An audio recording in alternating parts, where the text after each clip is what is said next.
안녕하십니까 여러분. 강명도TV 자유조선을 시작하겠습니다. 오늘은 때없이 눈보라가 치고 눈발까지 날리면서 갑자기 날씨가 추워졌습니다. 가뜩이나 전염병 때문에 지금 불안한 생활을 하고 계시는데 또 날씨까지 갑자기 찾아서 감기에 조심해야 될 것 같습니다. 감기 걸린 분이 또 전염병에 감염된다면 그것은 정말 그야말로 치명적이기 때문에 감기 모든 분들 조심하시기 바랍니다. 오늘은 우선 날씨가 이렇게 추워지고 정말 이렇게 추워지니까 어느 탈북민 한 분이 저에게 기가 막힌 편지 한 통을 보내왔습니다. 그 내용인즉 지금 북한은 먹을 것이 없고 또 이 전염병 사태로 인해서 모든 장마당이 거의 폐쇄다시피 하고 지금 물건이 없어 아우성이라는 말씀 여러 차례 드렸습니다. 그런데 특히 지금이 북한에 가장 식량이 없을 때입니다. 산에 가서 나무 껍질을 벗겨다 먹을 수도 없고 풀뿌리도 캐먹을 수 없는 바로 가장 추운 겨울이기 때문입니다. 그런데다 설상가상으로 날씨가 온도가 또 갑자기 떨어져 비바람이 몰아치는데 눈바람이 몰아치고 비바람이 몰아치는데 북한이야 오죽하겠습니까?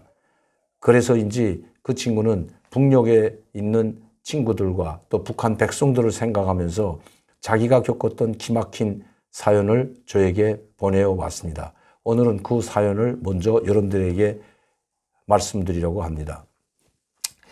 제가 제 후배로서 아주 가깝게 지내고 또 북한에서도 잘 나가던 친구였습니다. 그는 여기 와서도 정말 오직 북한 동포들을 생각하고 북한 동포들을 어떻게 저 독재자의 손에서 구원해낼까 하는 이 일념 하나로 오직 하나님께 충성하며 교회에 열심히 다니고 자기가 북한 동포들을 구원하는 길은 하나님을 통해서 사랑을 전하는 길 외에 다른 것이 없다. 그리고 기도하는 길밖에 없다는 말을 먼저 저한테 보내왔습니다. 이 친구는 2011년도에 왔습니다. 그런데 저희 딸과 또 와이프는 2007년도에 먼저 왔고 이 친구는 그러니까 자기 가족을 먼저 내보내 놓고 자기는 남아서 뒷수습을 하고 2011년도에 들어온 친구입니다. 그대로 그 친구가 보낸 내용을 그대로 제가 한번 읽어드리도록 하겠습니다.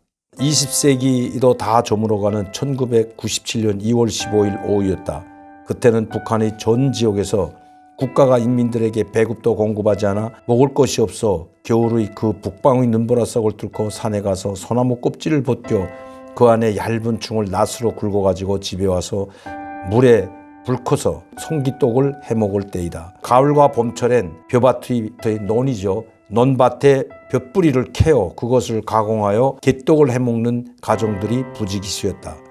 봄철엔 풀이 돋아나는 애송이 풀들을 뜯어다 솥에 데쳐내어 가루를 몇 숟가락 넣어 멀건 풀죽을 먹으면서 고난의 행군이라는 당의 구호에 따라 허리띠를 졸라매고 또 졸라매던 1997년 2월 하루 한 끼로 하루를 견뎌내는 그때 나의 친구이자 직장 부문당 비서는 나에게 한송이 동무집에 가보자며 발걸음을 옮기는 것이었다. 직장 부문당 비서는 공장기업소가 있고 공장당위원회가 있고 그 밑에 직장에 부문당위원회가 있습니다. 또 직장 밑에는 작업반이 되어 있는데 그 작업반에 있는 당 책임자를 세포비서라고 합니다. 이 친구가 여기에 세포비서였습니다. 그래서 그때 당시 친구가 세포비서였기 때문에 세포비서 보고 한송이라는 자기 작업반에서 가장 나이가 어린 20대 초반인 그 한송이네 집에 한번 찾아가 보자고 제안을 한 것입니다.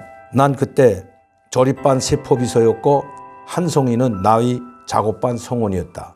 작업반 노동자였죠.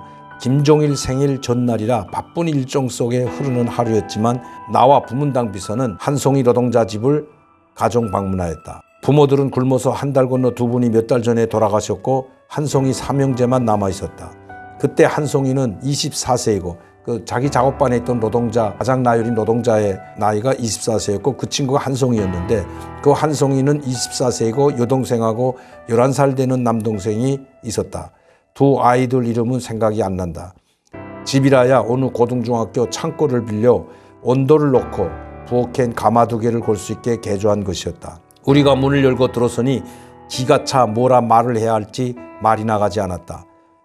북방인 청진이 겨울 날씨는 한국에서 제일 춥다고 하는 겨울 날씨가 그것은 여느 겨울이 보통 날씨다. 며칠 전 눈 내린 뒤라 바깥 날씨는 눈기운이 있어 쌀쌀하였다. 한송이네 집은 능지라 오후이건만 햇빛은 볼 수도 없고 어두침침하였다. 하긴 창문도 없었다.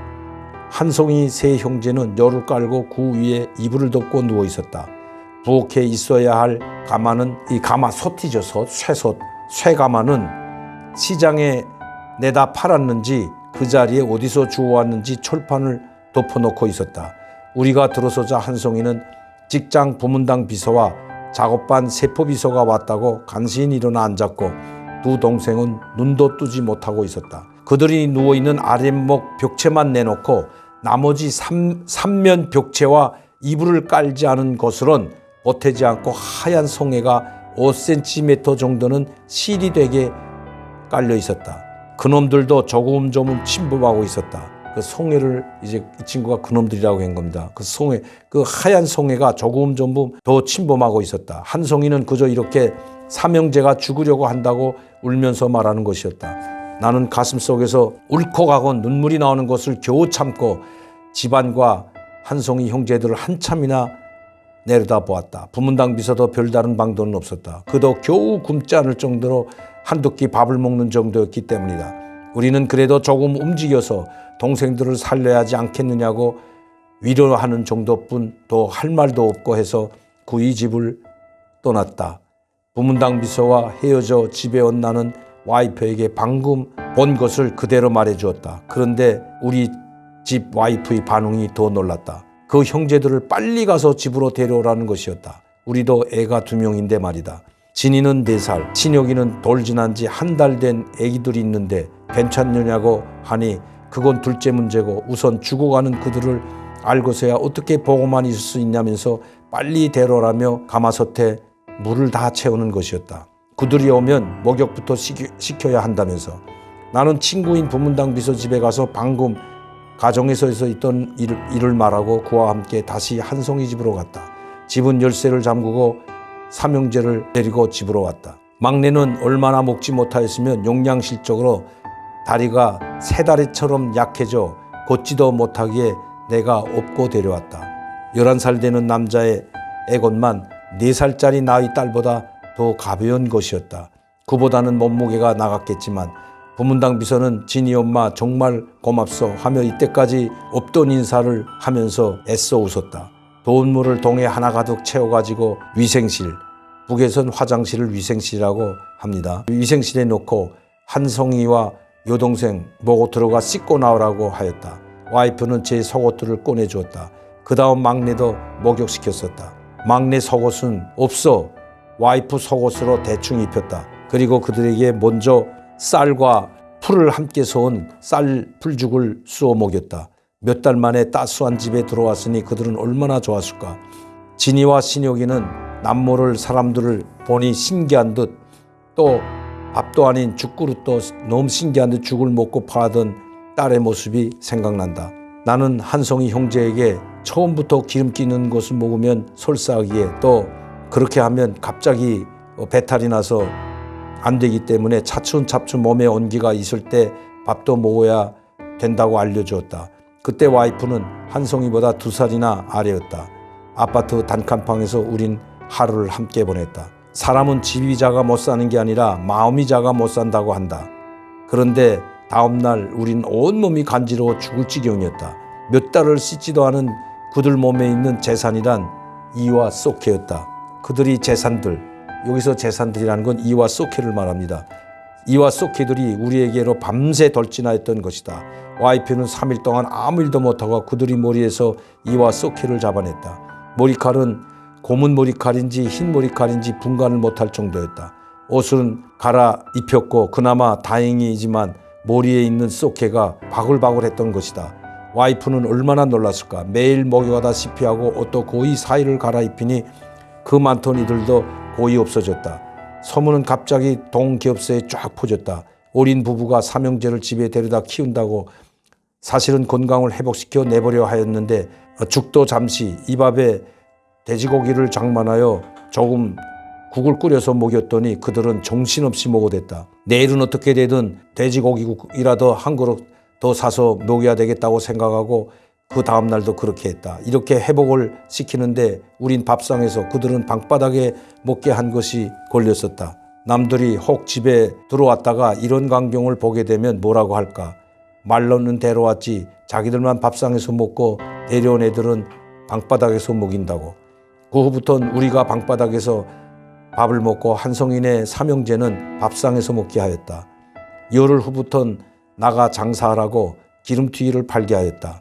본점만 잃지 말고 나머지 이웃나는 돈은 너희가 가지라고 기름튀기 집에 가서 그것을 새벽마다 나는 자전거로 날라왔다. 늦은 시간에 와이프와 함께 어떻게 잘 팔고 있는지 시장에 나가보기도 하였다.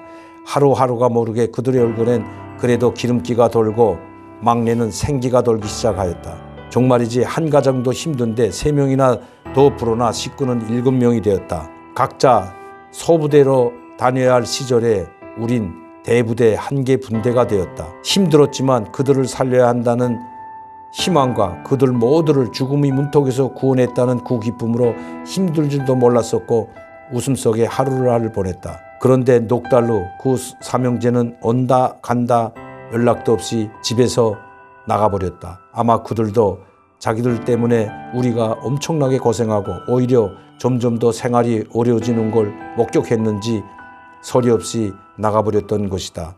나는 그들이 어디 가서 굶지 않고 또 장사를 좀 배워줬으니 이제는 장사를 하면서 살아나 나갈까. 그리고 그들이 나간 것이 몹시 마음에 걸렸다. 그리고 그때 와이프에게 정말 미안해하던 내가 떠오른다. 2020년 2월 15일.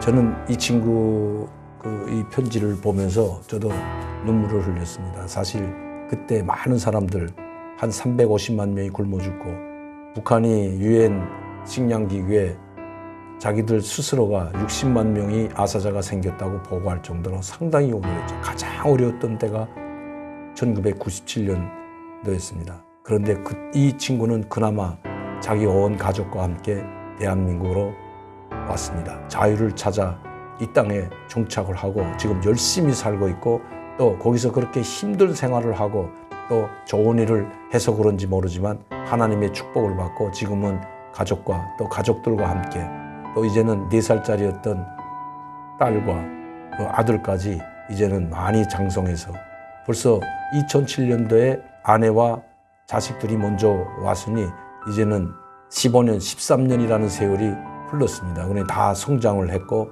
또 대학도 다니고 지금 그나마 잘 정착해서 살고 있습니다. 저희하고도 저희 집에도 자주 오고 또 저희 식당에도 자주 옵니다. 그리고 교회에서도 좋은 일을 하고 어떻게 하면 탈북자 한 명이라도 또 구원을 받게 하고 또 한국 사회에 정착을 해서 잘 살게 해줄까 그런 마음의 생각을 가지는 걸 보고 저도 많은 마음의 감동을 받았습니다. 그래서 저도 이번 설 명절과 또 새해 1월일을 맞으면서 제 후배와 같이 지내는 탈북민 30-40명을 저희 식당에 초대해서 식사 대접도 하고 같이 고향 소식도 나누면서 이야기를 나누게 되었습니다. 지금도 자주 연락을 하고 있습니다.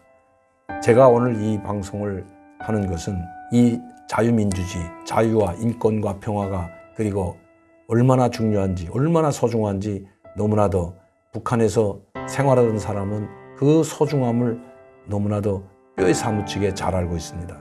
그래서 저희들은 대한민국을 사랑합니다. 그 누구보다도 대한민국을 사랑하고 자유 대한민국을 지키기 위해서 모든 것을 다하려고 합니다. 오늘은 이 한 통의 편지를 보내면서 제 유튜브 방송을 마치려고 합니다. 항상 정말 열심히 살고 있는 이 탈북민들이 있다는 것을 잊지 마시고 그리고 자유대한민국을 사랑하는 탈북민들이 있다는 것을 잊지 마시고 항상 격려해 주시고 지원해 주시기를 부탁드리면서 방송을 마치겠습니다. 감사합니다.